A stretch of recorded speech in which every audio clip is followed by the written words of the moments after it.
guys, welcome back to my channel. So I'm here with Theresa, and she's the first person that I'm having for Spotlight Sunday. So for those of you who do not know, Spotlight Sunday is a forum where I'll bring in different people who can share their stories, different projects they're working on, and so forth. So without further ado, let's get right into it. So, who is Theresa? Theresa is Michelle Obama's daughter. First of all, that's my whole entire mother. She's I love her too. Wow, we're sisters. So I'm a development coach. So I work with young Black professionals and entrepreneurs too, on developing themselves. So to become the best version of themselves. And I do that through a couple of methods. I have Developingnoire, which is my personal professional development brand. And through that brand, I do one-on-one coaching, group facilitation, and training, just to help people strive to thrive. So I have a little bit of a background in industrial psychology. So I've worked as an organizational development specialist. So I've done some training for leadership and management and team building. So since then, I've actually invested a lot of time and energy and money in researching and getting trained to become a better coach. So I actually started Developingnoire back in 2017, and it was when I was working as a development specialist. So at the time, I had just graduated from my master's. I was in my big girl job, and I felt on top of the world. But despite that, I felt like there were just so many things that I didn't know. Yeah. And it wasn't necessarily about the work that I was doing, but it was just about the environment, like how to navigate corporate politics, how to show up as a young Black woman in places and spaces that were not created for me or by me. Yeah. So I was just like, if I don't know these things, I'm sure my peoples don't know it either. Yeah. So I figured, all right, I'm gonna just start with a blog to just journey, to share my journey as I'm learning these things and getting exposure to them. I'm going to share them with others so that they'll have some exposure and insight. And then as I learn different tips and tricks, I can share those as well. So that's really awesome. And it takes, I'm sure, a lot of faith to really just put yourself out there in that way, especially as you're still learning. So what were some fears you had in becoming a development coach and even starting your brand? What were some fears you had and how did you overcome those fears? Very recently, I was actually going through my first coach certification training this past fall. And there was this limiting belief that I'm just too young. Wow. No one's gonna take me seriously as a coach because I'm too young. And I don't know where that came from. But I really had to face that fear and face that lie I was telling myself when in front of the entire coaching cohort, I was called to stand up, tell the room who I was, what I did, and what value I brought to people. Wow. Saying that out loud. Right, hearing it. Having people, again, in the room who are much older than me. By yourself. Yeah. It's not even myself, but also it's the people who I was afraid that would say those things to me. Those were the people in the room. Yeah. It just made that lie I was telling myself sound so ridiculous that I just had to throw it away. Wow. And then I was talking about this earlier, but it's not just saying the thing out loud, but it's also taking some actions that will negate that lie. Wow. It's like when you see yourself do the thing, it's just like, okay, right, why are you even believing that? You saw yourself do it. And you have the proof, the evidence. Yeah. So the first step was really saying the thing that I do and being bold about it, not only to myself, because we could write it down in our journals, but we don't really believe that. But when you say it out loud and it falls on other ears, it's just like, oh, it's real. Yeah.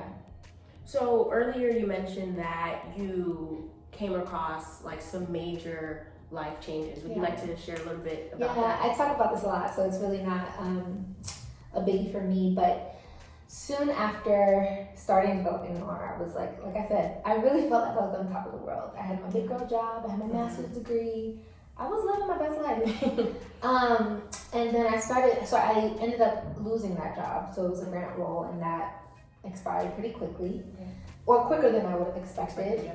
And that took a lot of adjusting for me. I was not ready to give that up. And a lot of who I thought I was rooted in that job. Right. It's what gave me the confidence, it's what gave me the skills. So when I didn't have the job, it was just like all of that went out the window, even though that wasn't true. Yeah. So it took a toll on me mentally, but it also started to take a toll on me physically, which didn't make sense to me. Yeah. I started experiencing a lot of physical symptoms, and then I spent months experiencing those symptoms until I found out that I had lupus. It also took a toll on my confidence and my ability to continue pursuing Developing Noire and the work that I wanted to do with people. So I actually just fell off the grid with that for about a year before I came back. And I don't regret that. I think the time was needed. Right. I don't think anything that I would have done in that time would have been authentic to me and in the space that I was in. Yeah. And I'm all about being authentic. Like, I'm not gonna post or do anything just for the sake of doing it. Obviously, I know personally that you grew a lot from that time.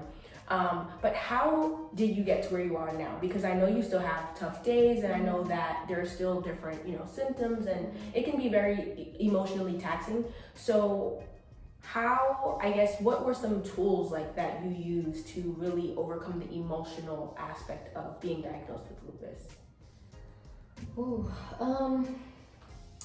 So I always have to say this because sometimes people assume that they know how lupus impacts you. Yeah.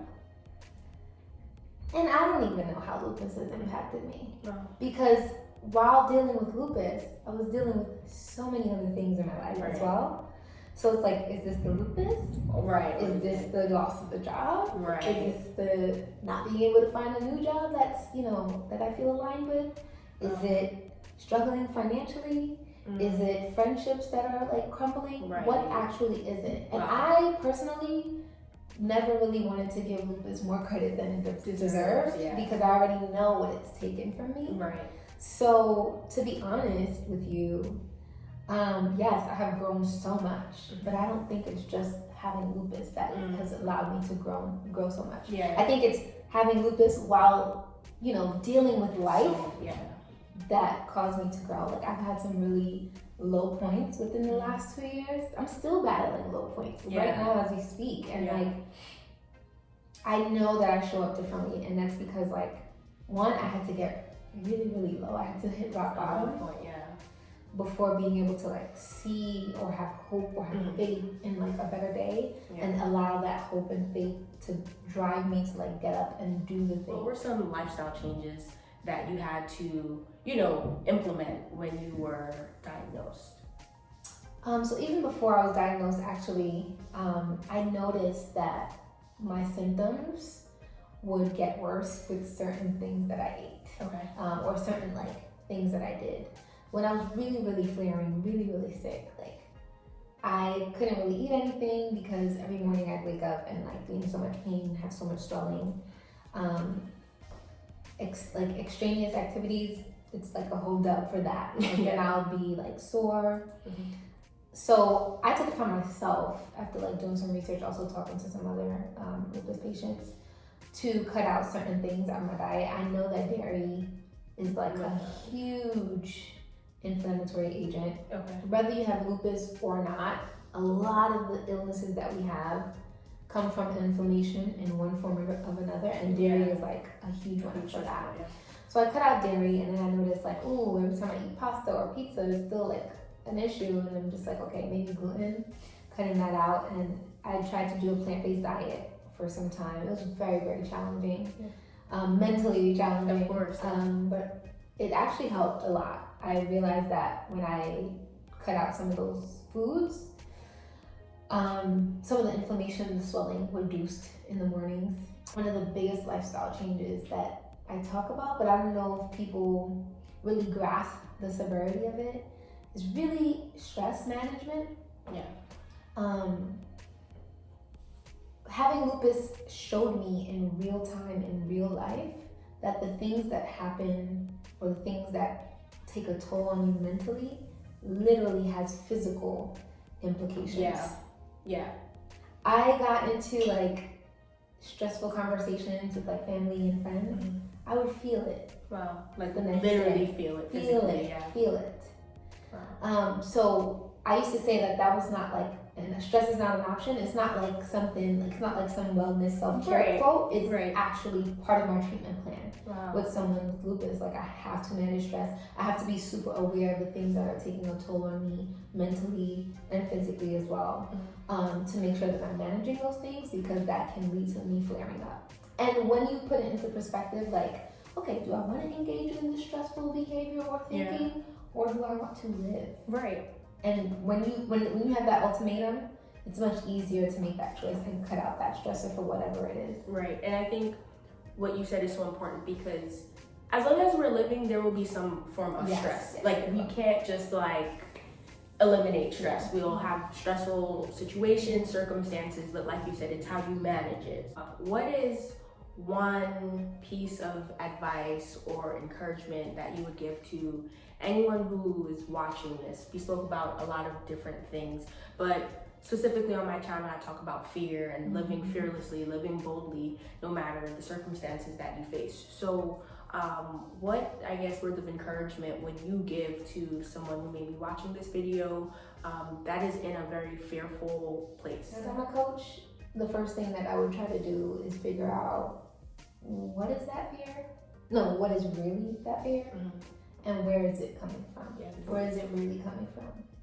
Because I don't think you can overcome or push through the fear if you're not really sure about what it is. And so that's why awareness is a big part of the work that I do. Really understanding, like digging deep to understand who you are and where you are, so that you can put some parameters in place to take steps towards action.